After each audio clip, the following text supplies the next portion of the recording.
ఇప్పుడు ఏం జరిగిందో అసలు చెప్పవయ్యా. ఏదో ఎన్నాళ్ళకి ఆ తిరుపతి దయ వల్ల, ఆ తిరుపతి వెంకన్న దయ వల్ల దీనికి 4 నెలల గర్భిణి. ఏ తిరుపతో? కొండేడు తిరుపతి, కొండేడు తిరుపతి. ఆయన తిరుపతి వెంకన్న చూసుడు ఏ తిరుపతి? అవును కృష్ణమూర్తి గారు, కొండేడు తిరుపతి దయ వల్లే.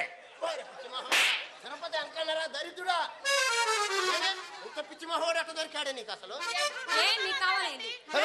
ఏమండి ఎకరం పొలం రాస్తానన్నాడండి, అందుకే ఇది చేసుకుందా ఈ ముసలి మొహాన్ని. నేను ఎకరం పొలం రాస్తున్నానా? రాస్తా. ఎందుకంటే ఆడ మర్రికుంట్లో నాకు 4 ఎకరాలు ఉంది, అందులో 2 ఎకరాలు అప్పారావు గారు బావి తవ్విండు. ఇక మిగతాది ఎకరం ఉంది, నీకు రాత. ఇన్నాళ్ళకి ఆ తిరుపతి వెంకన్న దయ వల్ల దీనికి 4 నెలల గర్భిణి వస్తే ఇదిగో ఈయన గారు తన తన్నుడికి కడుపు కాస్త కాకెత్తుకుపోయింది. నేను ఇప్పుడు ఏం చేయాలి రా దేవుడు?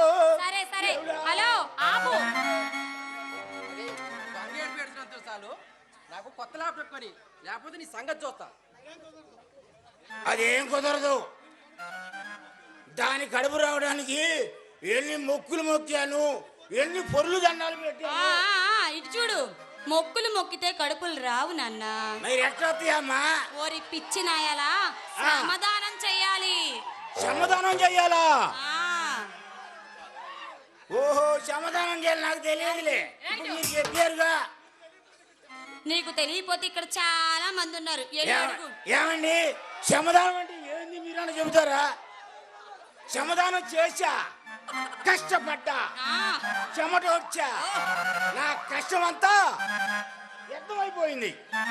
ఇప్పుడు నేను ఏం చేయాలి రో దేవుడు? ఎద్దులా నిలబడిపోతే ఏదైనా సమాధానం చెప్పచ్చుగా. ఏం మాట్లాడరు? ఏం మాట్లాడమంటావు? ఈయన గారు చేసిన ఘనకార్యానికి పాప మా అమ్మాయి గర్భిణితో కాస్త పోయింది. సరే మీరేం మాట్లాడద్దు, నేను మాట్లాడు. నువ్వే చెప్పవే. ఇదిగో శెట్టి, నేను ఒక పని చెప్తా, చెయ్యి. ఏందో? ఇద్దరికి తప్పు జరిగింది కాబట్టి మా అబ్బాయి ల్యాప్టాప్ ఇక్కడ ఈ ఊర్లో మెకానిక్ షాప్ ఉన్నాడు కదా, అతని పేరేంటి? ఇద్దరికి తప్పు జరిగిందా? మీ అబ్బాయి ఆయన గర్భిణితో ఉన్నా? నాకు ఆయన పేరేంటో తెలీదు. ఆయన దగ్గరికి వెళ్ళు. ఆయన దగ్గరికి వెళ్ళి నారాయణ గారిలే, ఆయన దగ్గరికి వెళ్ళి ల్యాప్టాప్ బాగు చేపించుకోనరా. నీ పెళ్ళం కడుపు సంగతి నా మొగుడు చూస్తాడు. ఎట్ట చెప్పాల తీర్పు అంటే? ఎన్నారుగమ్మా పార్వతమ్మ గారు తీర్పు, అందరూ పాలు కావాలా?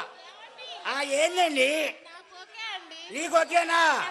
నీకు ఎవరైనా ఒకటే, మనకు అబ్బాయి కావాలి, అంతే కదూ. ఇదిగో శెట్టి, నీకు చెప్తున్నాను కదా, నువ్వు నా ల్యాప్టాప్ ఎలా ఉందో అలా తెస్తే నీ పెళ్ళాం కడుపు నీకిచ్చే బాధ్యత నా మొగుడిది. ఏంటండి ఎట్ట పార్వతమ్మ గారు, నా పెళ్ళాం కడుపు నాకు ఇస్తావా? అది మల్లయ్య గారు కొట్లో కొనుక్కునేదు, లేకపోతే రవి గారు కొట్లో కొనుక్కునేదు, లేకపోతే రంగయ్య గారు కొట్లో కొనుక్కునేది కాదు. ఎంతో అదృష్టం ఉంటే కడుపు పండాలా. ఇప్పుడు నీకెందుకయ్యా, నీ కడుపు కావాలంతే కదా, మేమిస్తాం. ఎట్రా నువ్వు లోపల బా. నాకు కాదండి కడుపు, మా ఆవిడకి. రాను లోపల బా.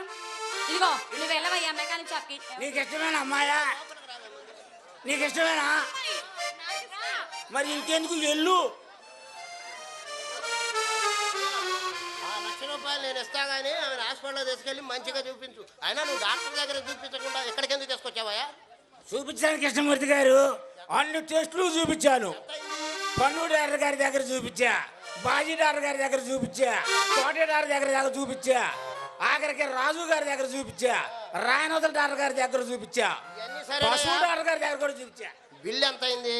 బిల్లు 1,00,000 రూపాయలు అయింది. సరే, ఆ 1,00,000 రూపాయలు నేను ఇస్తా గానీ ఆ అమ్మాయిని పాపం జాగ్రత్తగా చూసుకో. అర్థమైందా? అర్థమైంది.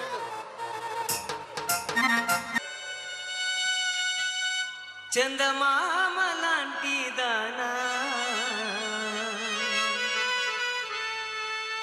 నీ అందమంతా చూసి నీ మురిసిపోతి జనా